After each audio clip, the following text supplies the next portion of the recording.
Nós já estamos caminhando em Tito já há muitos anos. Eu já tenho lidado com essa carta já há muito tempo, mas algo me chamou a atenção quando eu olhei para esses versículos aqui, talvez por causa da minha experiência, como pastor, sendo mentorado, sendo orientado por um pastor mais velho, por um pastor já experiente. Esses versículos aqui me chamaram muita atenção para a necessidade que não só os pastores, mas a necessidade que todo crente precisa de um conselheiro. Todo crente precisa de um mentor, de um orientador. O que Paulo faz, o que Paulo fez com Timóteo e Tito, deve ser feito por todos nós, no nosso contexto de igreja. O que acontece hoje em dia, e é um perigo muito grande, é as pessoas procurarem conselhos, procurarem orientações em pessoas desconhecidas, ou pior, como isso já tem acontecido, procurar resolução para os seus problemas, orientação, conselhos em inteligências artificiais. Sabiam que já existe isso? Sabiam? A pessoa digita lá o seu problema, me vê a resolução bíblica para esse problema. E aí a inteligência artificial coloca lá, e eu não estou dizendo que a inteligência artificial erra, não. Ela acerta na resolução do problema, dá os versículos certos, coloca lá o que nós, os antigos de internet, chamávamos de Google, agora os mais jovens chamam de ChatGPT, que é um Google bem mais inteligente, né? E colocam lá, eu estou com um problema no meu casamento, estou com problemas com a minha esposa, brigamos com frequência, o que eu devo fazer? E aí a inteligência artificial vai fazer o quê? Você pede, obviamente, me dê soluções bíblicas para esse problema.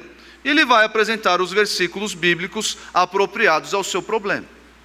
E você, lendo ali a resposta da inteligência artificial, decide se vai seguir ou não os seus conselhos. O problema é que, irmãos, por mais que não exista nada de pecaminoso, e mais uma vez, a inteligência acerta, eu fiz esses testes, acerta, lá coloca lá, então, problema de relacionamento conjugal, coloca lá Efésios 5, relembra o crente do seu papel como marido, como esposa, como deve agir, coloca lá. O problema, meus irmãos, é que no contexto de igreja, nosso convívio, a pessoalidade dos relacionamentos, ela deve ser constante, ela deve ser real e não virtual. Quando nós lemos as cartas pessoais, são cartas que Paulo escreveu a duas pessoas, não foram a igrejas, não foram a um grupo de pessoas reunido em Efésios, em Colossos, não, foram cartas pessoais. Eu vou escrever essas cartas pensando em duas pessoas, Timóteo e Tito. Vou fazer isso. No nosso contexto de igreja, nós devemos alimentar, nós devemos nutrir um relacionamento mútuo, de codependência, de interdependência entre nós. Não, eu tenho minha Bíblia em casa, eu resolvo meus próprios problemas com a Bíblia. Não é assim que Deus designou para nós. Quando eu li mais uma vez essa carta, eu vi o cuidado relacional que Paulo tinha com relação a Tito. Tito e Timóteo, sendo ali pastores novos em seus ofícios, receberam de Paulo, um apóstolo e alguém mais experiente do que eles, recebeu ali instruções claras de como proceder nessa ou naquela circunstância. E é assim que nós devemos agir entre nós. E pela graça de Deus, eu posso contar aqui inúmeras vezes em que eu recebi do pastor Marcos orientações, instruções. E aqui eu digo, irmãos, não, você está em pecado, mude isso, mude aquilo, não aquelas exortações de gabinete, né, onde o clima fica pesado, não. Quer ver um exemplo? Certa vez eu era recém-casado, em meados de 2010, recém-casado, o pastor Marcos se aproximou, chegou assim para mim e disse: eventualmente, de vez em quando, abrace a sua esposa, aqui no salão de cultos, no salão social. Nós estávamos lá no salão social no momento de congraçamento. Eventualmente, abraça, pega na mão dela. Como um pai aconselha um filho. E eu prontamente ouvi aquela orientação que eu fiz, fui para perto da minha esposa, peguei na mão dela, fiquei ali próximo dela. Ele não me disse as razões porque ele chegou. Ele não estava me exortando: você não fica junto da sua esposa, é isso, você está brigado com... Não, nada disso. Era uma orientação, como dizem os jovens, de graça. Chegou assim: você que agora é recém-casado, faça o seguinte, eventualmente, vá e pegue na mão da sua esposa, abrace a sua esposa no momento ali de congraçamento. E eu, depois de refletir nessa orientação, eu entendi que isso gerou benefícios para mim, para minha esposa e para todos ao nosso redor, que viam: olha aquele casal que acabou de se formar, olha como eles se relacionam, num simples gesto de pegar na mão da minha esposa. Quando a Rebeca nasceu, o pastor Marcos foi visitá-la lá em casa. E ele levou para mim, impresso, algumas orientações de como criar meninas. Orientações assim, não eram coisas espirituais, vida. Não. Na minha experiência aqui, você que agora tem uma menina dentro de casa, faça isso. Não seja tão severo em determinadas situações. Várias diretrizes. Se o senhor tiver ainda esse arquivo, por favor, me mande. Porque em alguma das minhas mudanças eu perdi.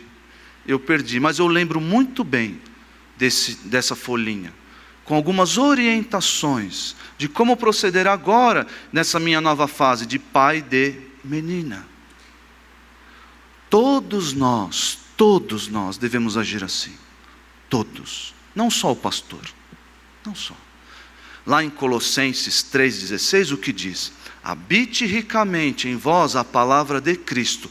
Para que isso? Para que nós estamos sentando aqui domingo após domingo e ouvindo pregações bíblicas, textos explicados e aplicados à nossa vida? Porque nós crescemos no conhecimento do Senhor Jesus todo santo dia, através das nossas devocionais, sermões, estudos, leituras de livros, artigos. Por que nós fazemos tudo isso? O texto de Colossenses 3,16 diz: habite ricamente em vós a palavra de Cristo, a fim de instruir e aconselhai-vos uns aos outros. Esse é o objetivo de todo o conhecimento bíblico que você adquire aqui, a fim de pastorear, por assim dizer, os seus irmãos. Servir de modelo, servir de conselheiro, servir de orientador dos seus irmãos. Todo jovem aqui, deveria buscar alguém para copiar.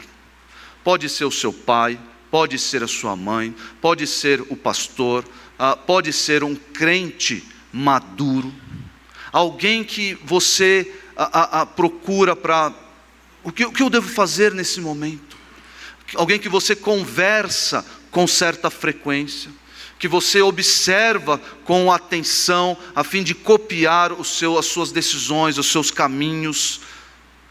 Todo jovem deveria ter alguém assim. Um crente maduro, um crente exemplar para seguir. É claro que nós temos o nosso supremo pastor, mas na dinâmica da igreja, na dinâmica da vida cristã, nós não podemos ser ilhas. Eu, com a minha Bíblia, aqui, impunho todo o meu conhecimento que eu tenho, não presto contas a ninguém, não dou satisfação a ninguém, ninguém sabe da minha vida, e a palavra me basta. Não basta. Não basta. No seguinte sentido, você precisa exercitar o conhecimento que você tem. E isso envolve servir os irmãos, aconselhar os irmãos, instruir os irmãos, admoestar os irmãos, corrigir os irmãos. Nós não podemos ser crentes isolados. Paulo chamou Tito e Timóteo de filhos na fé. Então nós vemos esse carinho que Paulo tinha por Timóteo e Tito. Isso foi demonstrado, não é uma carta assim, faça aí o que eu estou mandando e vida que segue. Não, Paulo tinha um profundo carinho, profunda estima por Timóteo e Tito, seus filhos, seus verdadeiros filhos na fé. E olha só, em Timóteo, nós vemos, quando Paulo fala acerca do passado de Timóteo, nós vemos que Paulo conhecia detalhes da vida de Timóteo, não era alguém estranho para ele.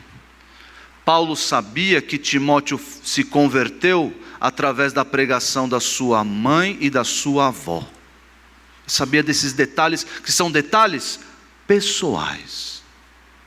Então, procure 1, 2 pessoas para se aproximar, para compartilhar detalhes pessoais da sua vida, para compartilhar lutas, para compartilhar dificuldades, para compartilhar alegrias, de modo que vocês conheçam um ao outro e possam assim mutuamente se auxiliar.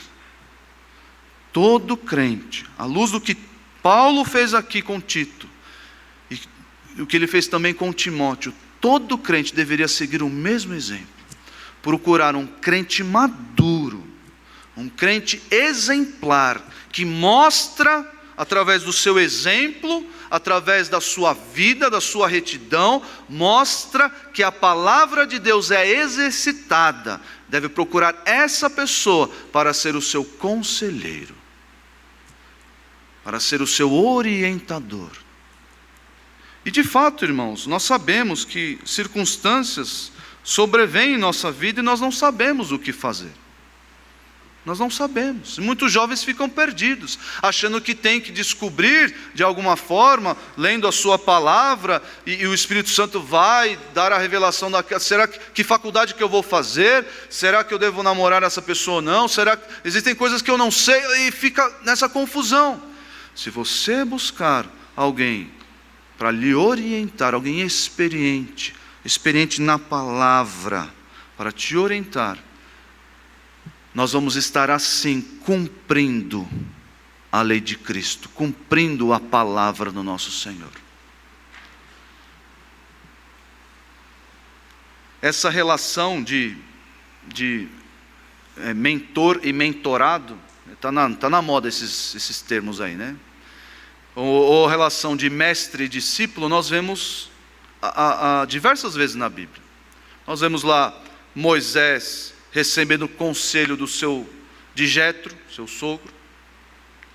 Nós vemos Moisés e Josué, relação de mestre e discípulo. Eli orientando Samuel, em 1 Samuel 3. Elias e Eliseu, talvez um exemplo clássico dessa relação de interdependência, ou de dependência do discípulo com relação ao seu mentor. E nós vemos Paulo e Timóteo, Paulo e Tito aqui nessas cartas. E isso deve ser a nossa obrigação. Os mais velhos aqui devem olhar para isso como uma obrigação bíblica. Abra a sua Bíblia em 2 Timóteo 2. 2 Timóteo 2, 1 e 2.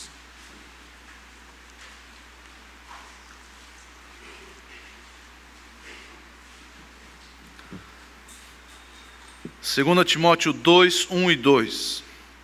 Tu, pois, filho meu, fortifica-te na graça que está em Cristo Jesus, e o que de minha parte ouviste através de muitas testemunhas, isso mesmo, transmite a homens fiéis e também idôneos para instruir a outros.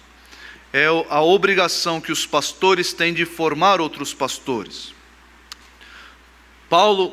Timóteo recebeu de Paulo, outros pastores receberiam de Timóteo, e assim a palavra, a instrução bíblica seguiria. Mas essa, irmãos, é uma obrigação de todos nós. Nós caminhamos por Tito 2 e vimos, por exemplo, que as senhoras mais velhas devem ensinar as mais novas a serem boas donas de casa, mostrando mais uma vez as relações pessoais que nós devemos ter na igreja. E isso admoesta, e isso confronta as pessoas que o pastor Marcos mencionou agora há pouco. As pessoas que não estão nem aí para a igreja. Pessoas que têm a igreja como um quarto nos fundos, um depósito de coisas velhas, que volta e meia aparece lá. Nós devemos nos envolver na igreja com os nossos irmãos nesse nível de eu sou mais velho, eu tenho mais tempo na fé, eu devo servir de exemplo e conselheiro para os mais novos, para os mais jovens. Eu devo ser assim. E os mais novos devem procurar instrução, orientação, conselho nos mais velhos, nos crentes maduros que demonstram a palavra, a sã doutrina no seu correto proceder. E por falar em sã doutrina, não sei se os irmãos perceberam, mas o livro de Tito, a carta de Tito, é uma carta sobre sã doutrina, sobre o ornamento da sã doutrina. Como assim? No capítulo 1, a sã doutrina ela é ornamentada através do caráter e da conduta do pastor, do líder da igreja. O líder deve apresentar uma série de requisitos, deve respeitar, deve apresentar, a fim de que isso ornamente a sã doutrina que ele vai pregar. Não pode ser diferente. Esse é o capítulo 1 de Tito. No capítulo 2, a sã doutrina ela é ornamentada pelo relacionamento entre os crentes. Entre nós aqui. A sã doutrina ela é confirmada, ela é demonstrada através desse nosso relacionamento. É aquele que diz, eu creio nessas e nessas coisas. Você crê? Mostre através do relacionamento com os irmãos. E aliás, o capítulo 2 está emoldurado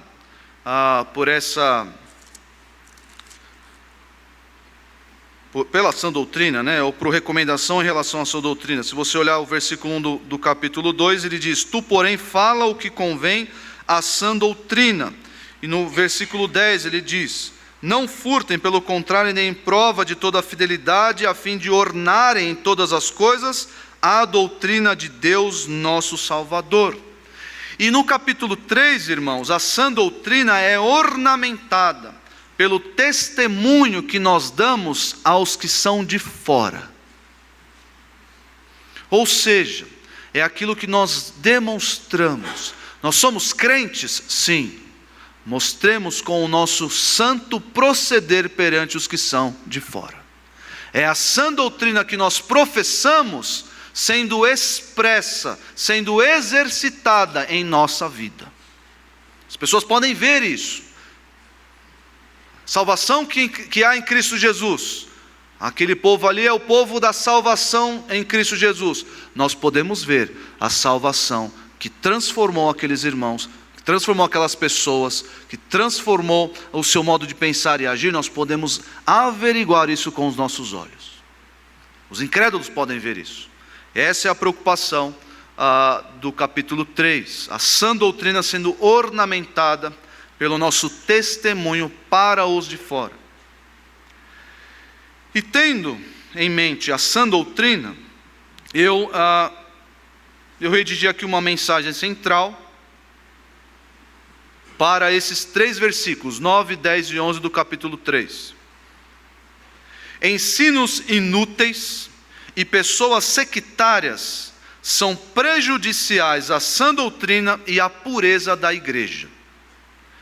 Ensinos inúteis e pessoas sectárias são prejudiciais, causam dano à sã doutrina e à pureza da igreja.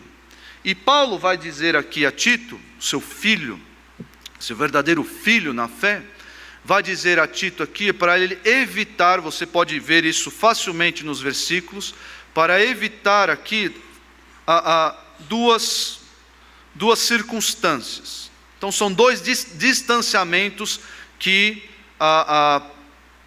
o mestre ou a igreja como um todo deve realizar. 2 distanciamentos. Nós devemos primeiro nos distanciar de discussões. E essas discussões estão qualificadas no versículo 9. Primeiro distanciamento, primeiro afastamento. Nós devemos praticar o afastamento de discussões. E discussões qualificadas pelo próprio versículo 9. Aqui eu quero, entretanto, só apontar para os irmãos que, talvez naqueles que são mais ávidos no pensamento, já se lembraram do capítulo 1. Do capítulo 1, onde Paulo vai falar sobre pessoas parecidas, sobre ensinos parecidos, e como deveria ser o proceder de Paulo naquele momento e agora no capítulo 3. Se você voltar aí uma página, você vai ver Tito 1, lá no versículo 10, ele vai falar de alguns problemas, alguns falsos mestres e falsas doutrinas. Tito 1,10, porque existem muitos insubordinados, pauradores frívolos e enganadores, especialmente os da circuncisão. É preciso fazê-los calar, porque andam pervertendo casas inteiras, ensinando o que não deve, por torpe ganância. E aqui eu quero chamar a atenção de vocês para a ênfase, ou a atitude que Paulo quer aconselhar, quer que Tito faça. Ele diz, é preciso fazê-los calar.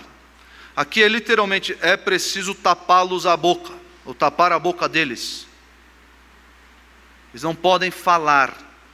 Então existe uma ênfase um pouco maior, talvez uma atitude mais ativa de Tito, em relação a esses insubordinados, essas pessoas, esses falsos mestres que introduzem aí a falsos ensinos. Então tem uma atitude mais ativa. Já em Tito 3, 9 e 10 e 11, ele usa de uma expressão já que nos parece um pouco mais passiva. Evita tais pessoas, evita tais discussões. Não se envolva com isso. Não pratique essas coisas. Parece que é uma atitude mais branda com relação a falsos ensinos e falsos mestres. Por que essa diferença? Por que será que há essa diferença? Se você abrir em 2 Timóteo 2,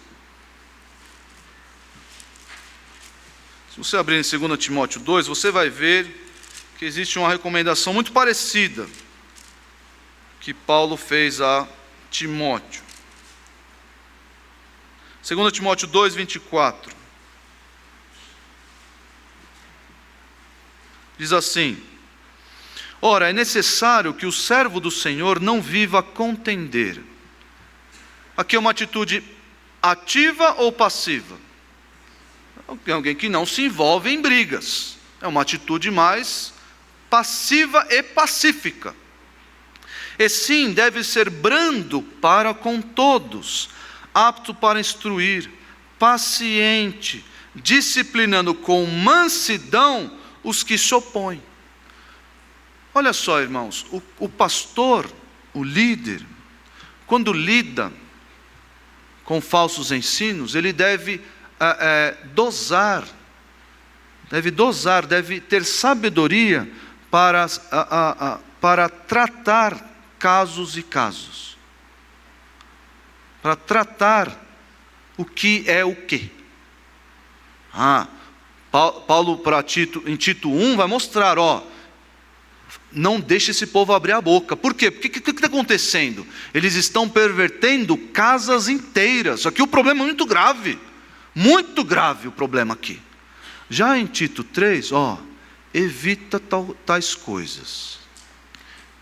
Não é aquele, volte, não, evita, não faça tais coisas. Vamos ver aqui exemplos, o que são essas discussões, tudo mais e tal. Mas a sua atitude aqui não deve ser tão enfática como aqueles do capítulo 1. Segue a leitura de 2 Timóteo 2, versículo 25. Disciplinando com mansidão os que se opõem, na expectativa de que Deus lhes conceda não só o arrependimento para conhecerem plenamente a verdade, mas também o retorno à sensatez. Pode existir no nosso meio pessoas que abraçam ensinos inúteis. Pode existir no nosso meio pessoas que abraçam ensinos inúteis. Crentes, até mesmo crentes, que abraçam ensinamentos, ideias fúteis, inúteis, que não têm proveito algum, como diz lá o versículo 10. Pode existir. Como é que o pastor vai fazer? Fique quieto! Não abra a boca! Não. Em um primeiro momento, o que o pastor deve fazer? Disciplinar com mansidão, na expectativa de que Deus não lhes conceda não só o arrependimento, mas também o retorno à sensatez. Para o crente, filho, é olhar para a ovelha, filho, abandone esse pensamento. Abandone isso que você está pensando, essa discussão que você está causando, isso é inútil. Abandone isso. Para que o filho retorne à sensatez.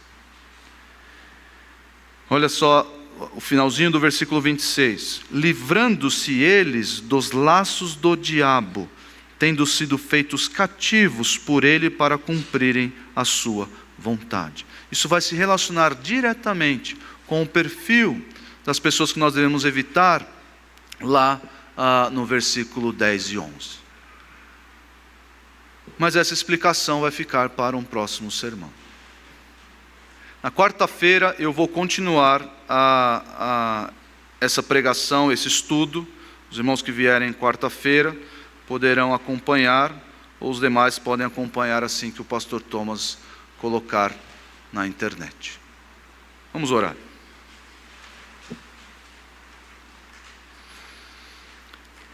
Senhor, muito obrigado pela dinâmica da igreja que o Senhor estabeleceu. O Senhor que nos deixou um livro de fé e prática.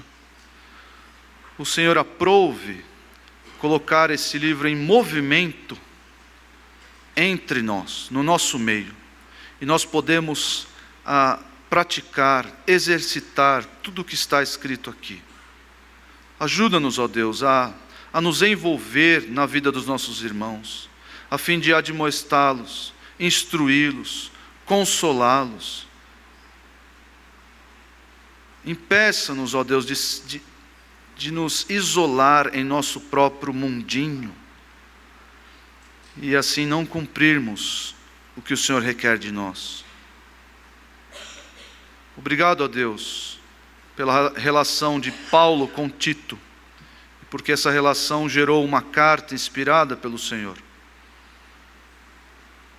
Nós queremos copiar essa relação entre nós.